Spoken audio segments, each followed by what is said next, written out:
Hello, I'm Marcelo Corte. Welcome back to my channel. So in this video, this is exclusively for the test of the Tiyuwani water. Kasi marami nag-request sa akin itong mouthpiece na to. Tiyuwani water, ano ba nakalagay dito? Is number 320D3. Kung makikita nyo, pakita ko sa inyo sa screen. Sige, sana yan yung ano niya. Serial number. Yes. So, ang una kong gagamitin for this test. So, magte-test ako ng tatlong reed. So, this is number 2. Ang tatak nito ay Kuno. Hindi ko alam kung sino maker ng Kuno. Nakikita ko lang to sa online. So, Kuno. And then also, I have tatest din natin to. Plastic cover. Diodario ata to, no? 2.5. And then, tetest din natin yung Ligier American Cut. This is 2.25 American Cut. So, tatlong reed test natin. So, test ko muna tong number 2 Kuno reed dito sa Tiyuwani.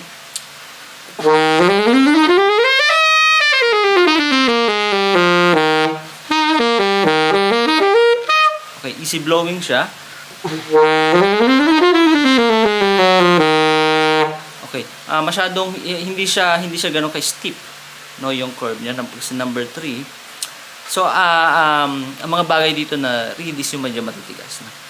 So gaya nito number 2, ang magiging problem niyan is pag inangat mo yun sa taas, madali magsasara yung reed kasi malambot.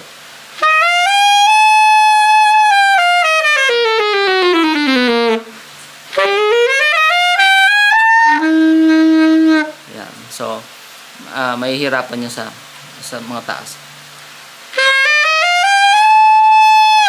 May ipit mo kasi yun.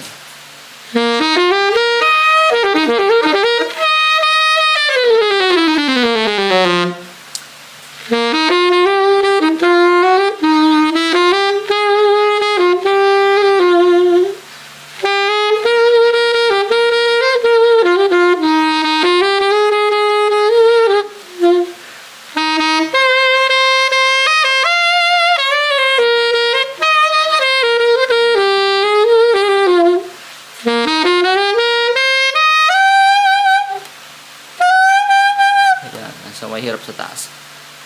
So, kasi masyadong malambot yung reed. So, try natin ang reed natin ay gawin natin 2.5. Yan. So, tingnan natin kung mag-improve siya sa taas. No? Yung kasi pag number 2, masyadong madali eh. Masyadong easy blowing talaga. Ayan. So, nag-iba yung tunog, no? Medyo makapal.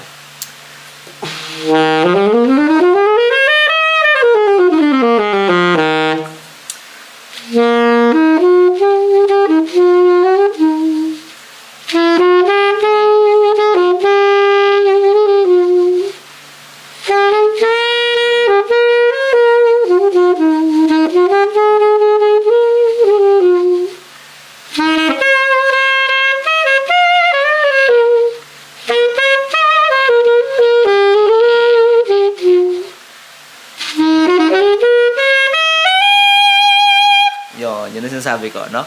Mas kakagat siya sa taas pag matigas yung ritmo. No, kanina flat eh.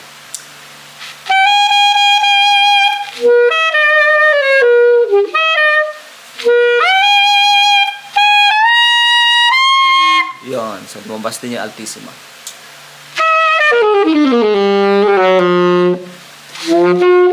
Okay.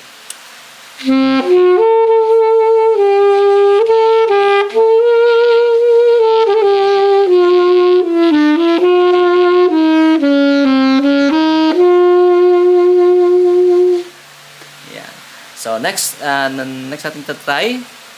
So, mas maganda to, no? Mas maganda doon sa una. 2.5. Next, ito ay 2.25.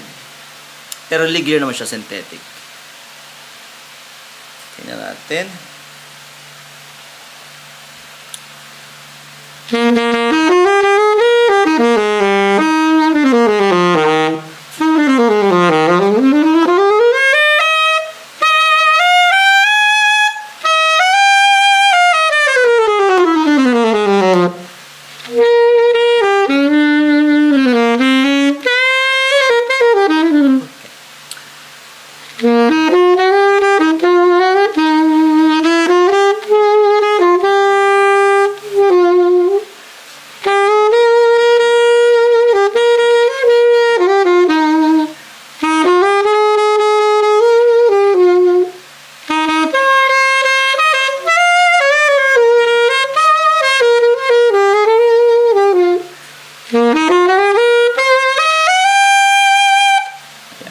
lumalaban din siya. Lumalaban siya, so nakukuha din niya yung mga high note.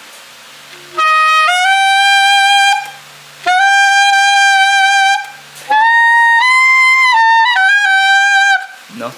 Pero I think yung 2.5 mas pasok dito, or number 3.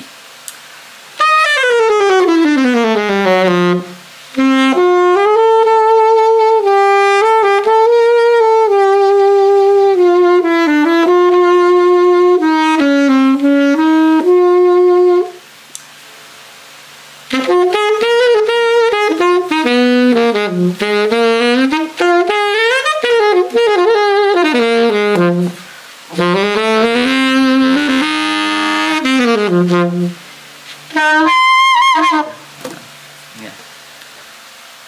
So, mas matigas na reed, mas okay dito sa mouthpiece na to. Ayun, so sana nasagot ko yung mga question nyo regarding dito sa mouthpiece na to, no? Tijuana Water number 3. Okay, see you.